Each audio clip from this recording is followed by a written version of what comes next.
Yo guys, it's One Angry Mo. Thanks for coming back to see us today. I have a new collectible, the Jyn Erso exclusive premium format from Sideshow Collectibles. I'm excited to open it. It looks like they only made 470 out of 500. I don't think there's very many of them. So let's take a look and see what's inside.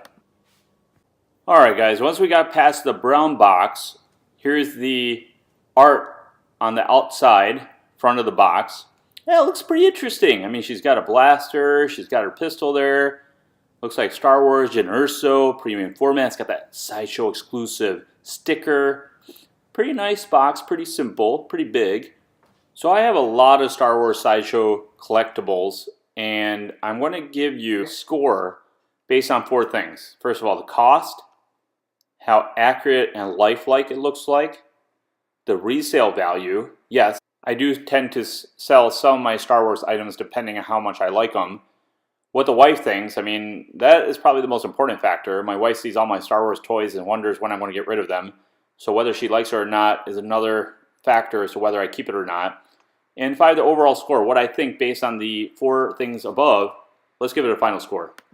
Alright, now we've unboxed it. Here's a styrofoam container. I've seen other people use gloves online when they do unboxing. So I want to use these gloves. I found these cleaning gloves. Maybe they'll prevent fingerprints from touching my statue, or it must protect it somehow.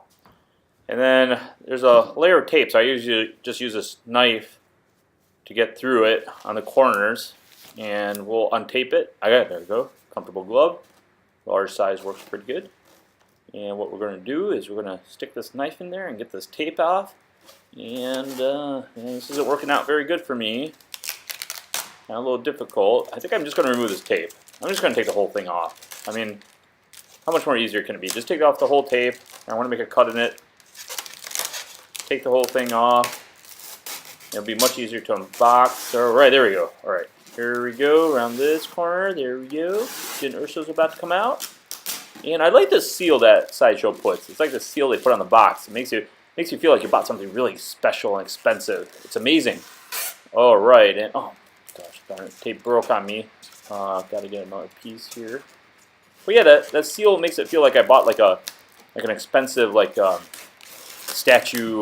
Well, actually I did. This thing was pretty expensive. Okay, let's get the rest of the tape off and throw this all away. Don't need that anymore. Alright, I'm just going to go throw this away, guys. Throw this tape away. Otherwise, the wife will get upset. Going back to the box. And it looks like this side is the top. And voila! So I've had some Sideshow items which did arrive broken. I think they are shipped from China, arrived from, they're made in China, shipped from China. So I always inspect each piece. And here's the base. Oh, there's some instructions there. We'll have to go through that carefully. But here's the base, and it looks pretty good. It's heavy. All bases are usually heavy. And that's the peg where the leg will go into. It's got I think it's like the surface from maybe that part where she went to see her dad. And yeah, there's some rock formation here. So it must be at the top of that station where Jyn Erso saw her dad for the first time in so many years before all those scientists were shot. So there's the base. Looks pretty good. And the instructions are not too complicated. But oh yes, I remember seeing this on the website and the videos. I have to do something with her squiggly arms and get them in her sleeves in the appropriate manner so it doesn't bunch up her clothing. Alright, well we'll go through that. The next thing I typically do is I go for the torso. I want to take her legs and torso out, and it feels pretty intact, nothing's broken, thank goodness. Sideshow does have pretty good customer service. I mean, if I did ever have anything broken, they usually are pretty quick to respond and are usually able to find a replacement part. So don't hesitate to ask them if you have something broken. Alright, that goes on the base there. Well, not too bad, but we need some arms and we need a head. So let's go to the next step here, but I gotta look at the instructions again. So now I need the left arm. And I believe there's an arm in here somewhere.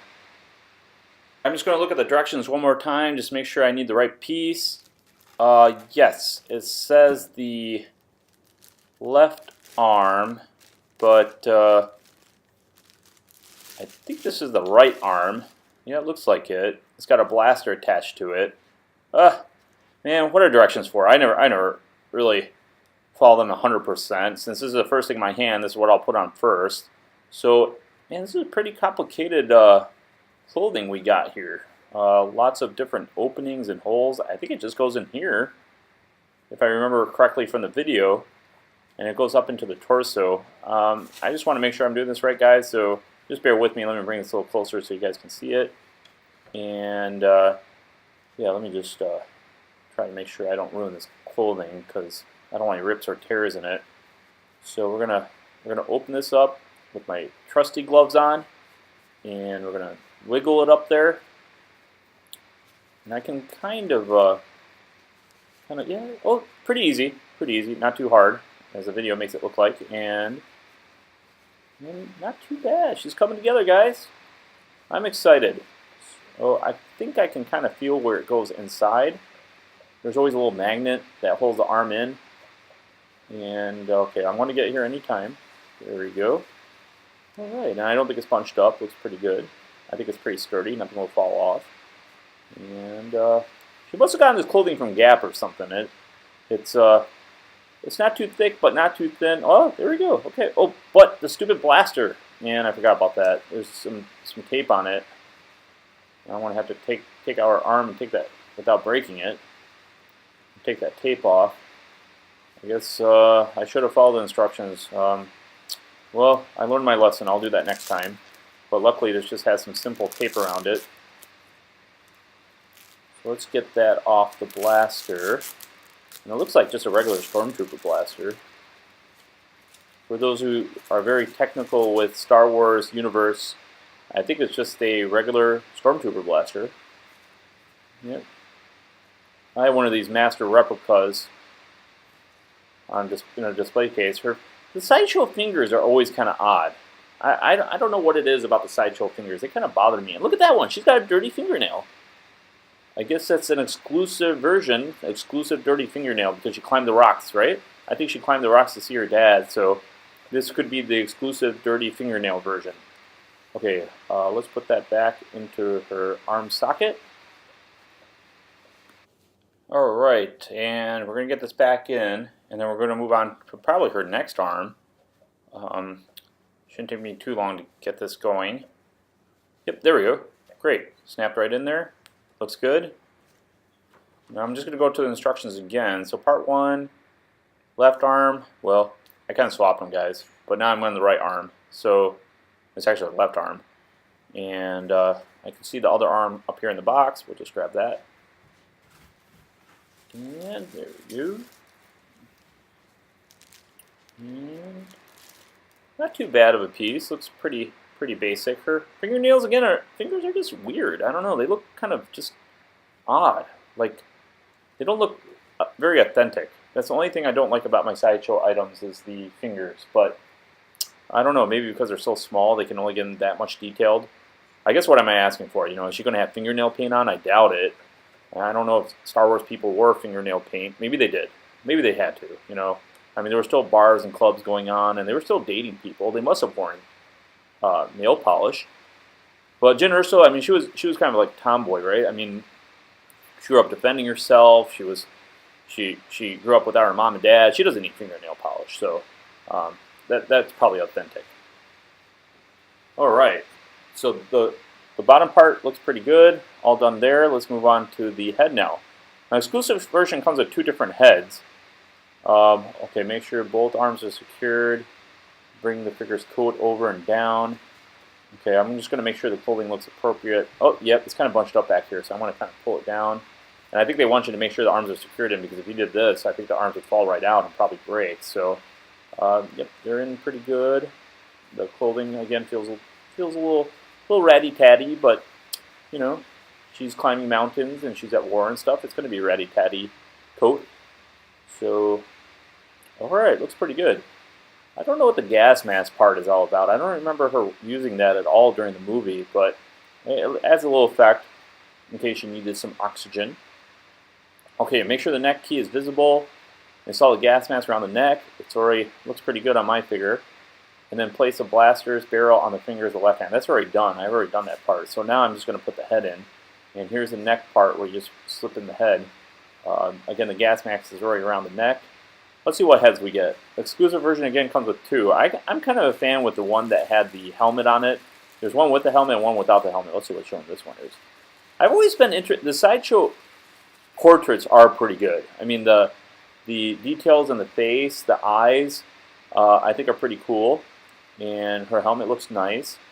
Goggles look good. I want to go with this piece. I prefer this one over the one without the helmet, just to give it a little bit more, you know, like she's ready to prepare for something. She's got her glasses, she's got some lights, she's got a communicator in case she gets into trouble. Alright, so far so good. Not bad, not bad. I'm liking this piece. I think the figure itself is done. But why don't we look at the other head just to see what it looks like. And I'm going to wrap this pretty well packaged. Very nicely packaged. But I'm very happy nothing's damaged or broken. And there's something about the side. Here's the second head. But there's something about the Sideshow boxes. Oh, man, there's some white stuff. I think they'll come off with some water probably. But there's something about the Sideshow boxes that have a very interesting smell. It's like a paint smell. And I love it. It's almost like opening up a can of fresh tennis balls. I don't know if you guys play tennis or not, but those fresh tennis ball smell, this is exactly what the Sideshow collectibles smell like, or remind me of.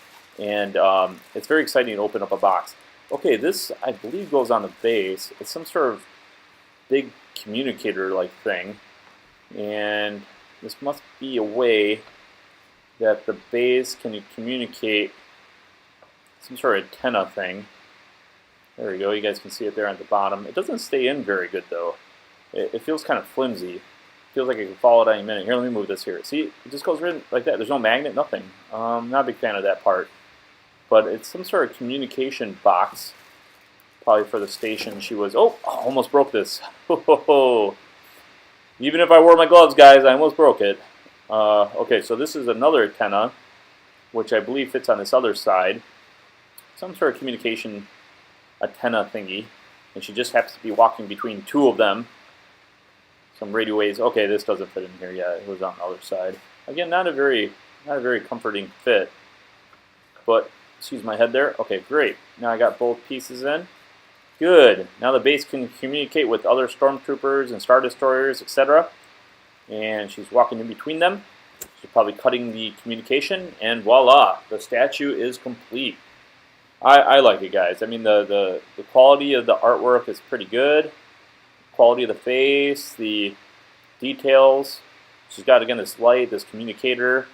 She's got these canisters. I don't know what those are for. She's got the gas mask, which I've never seen her wear before.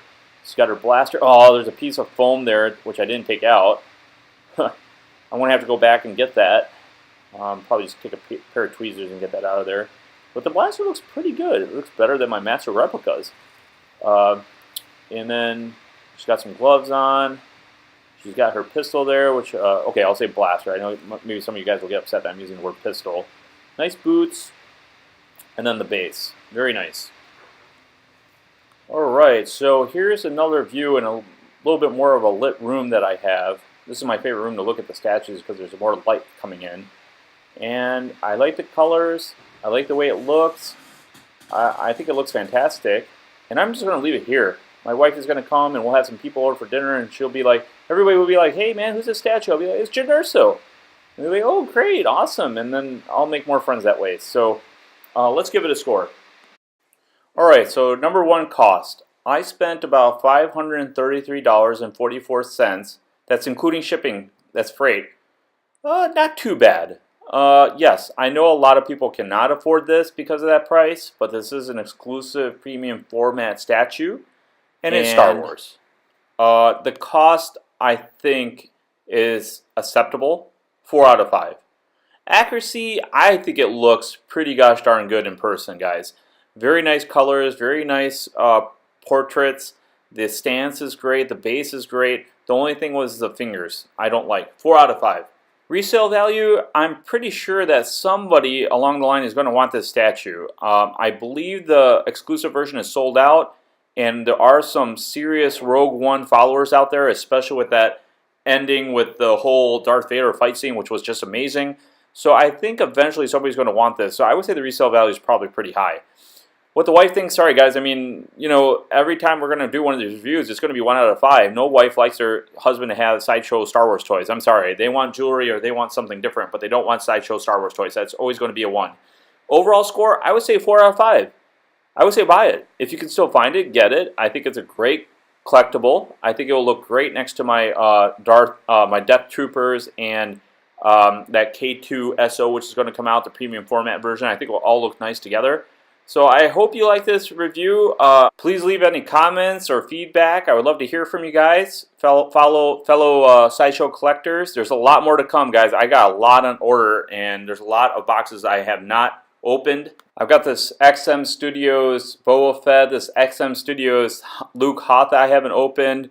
There's a lot of Sideshow premium formats that are still I haven't received. I'm especially looking forward to that Millennium Falcon 6 scale. The cockpit. I don't know when they're going to come out with that, but that should be an exciting one. Anyway, anyways, I hope you'll look forward to our next video together. Take care. Peace out.